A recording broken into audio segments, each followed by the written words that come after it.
Današnja homilija papeža Frančiška med jutranjo sveto mašo, ki jo je daroval v kapeli doma svete Marte, je govorila o kulturni in ideološki kolonizaciji, ki ne trpi nobene razlike.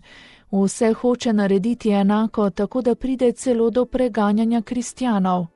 Božja novost se nikoli ne gre pogajanj, ampak daje rast in gleda v prihodnost.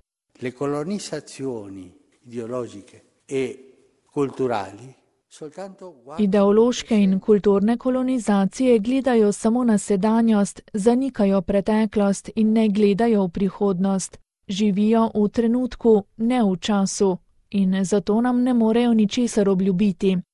S to držo, da bi vse naredile enako in odstranile različnost, povzročajo greh najgrše kletvice proti Bogu stvarniku. Vsakokrat, ko pride do kulturne in ideološke kolonizacije, se greši proti Bogu stvarniku, kajti spremeniti se želi stvarstvo, kakršno je on ustvaril. In proti temu dejstvu, ki se je skozi zgodovino zgodilo velikokrat, obstaja samo eno zdravilo – pričevanje, torej mučeništvo, je zatrdil sveti oče. La testimonianza, cioè il martirio.